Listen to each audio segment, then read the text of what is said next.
उज्ज्वल करिअरचा सर्वोत्तम मार्ग म्हणजे 10वी-12वी नंतर MBA मानांकित उचगाव येथील NIT मधील प्रवेश। इथे आहेत मेकॅनिकल, मेकॅट्रॉनिक्स व additive manufacturing, electrical, electronics and power, computer science, AI degree, civil, automobile, mechanical, electrical, electronics व कम्प्युटर AI डिप्लोमा कोर्सेस, अनुभवी प्राध्यापक, industry sponsored labs, digital library, शासकीय सवलती, स्टार्टअप साठी IIC आणि हमखास नोकरी देणारे प्लेसमेंट सेल। बहुजनांचा ज्ञानस्रोत NIT म्हणजे करिअरचा राजमार्ग व प्रगतीचा महामार्ग। प्रवेशासाठी संपर्क 1800-890-6290। छत्रपती शिवाजी महाराजांचा राज्याभिषेक दिन ब्रिटिश कालगणनेमध्ये महाराजांना अडकवू नका आणि 6 जून बंद करून ज्येष्ठ शुद्ध त्रयोदशी दिवशी तिथीनुसार राज्याभिषेक दिन साजरा करा, असे श्री शिव प्रतिष्ठान हिंदुस्थानचे संस्थापक संभाजी भिडे गुरुजी यांनी सांगितले आहे।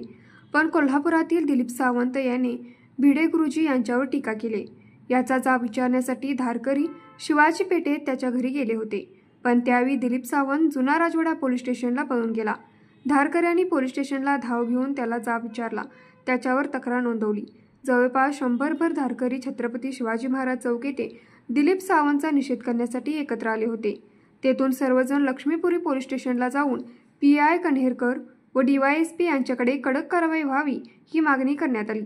त्यानंतर सर्वजण कोल्हापूरचे SP यांना भेटून घडल्या प्रकाराबद्दल सोशल मीडियावर बदनामीकारक वक्तव्य करून बदनामी करणाऱ्या इसमाबद्दल निवेदनाद्वारे तक्रार दाखल करण्यात आली आणि इथून पुढे भिडे गुरुजीवर गलिच्छ भाषेत टीका करेल, कायदा सुव्यवस्थेचा प्रश्न निर्माण करेल, त्याला धारकरी हिसका दाखवण्यात येईल असा इशारा देण्यात आला।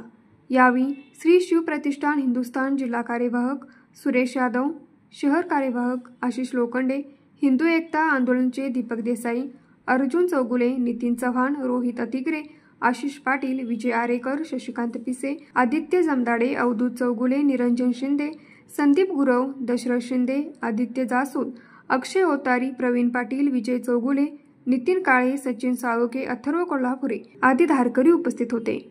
न्यूज मराठी 24 साठी विनोद शिंगे, कुंभोज।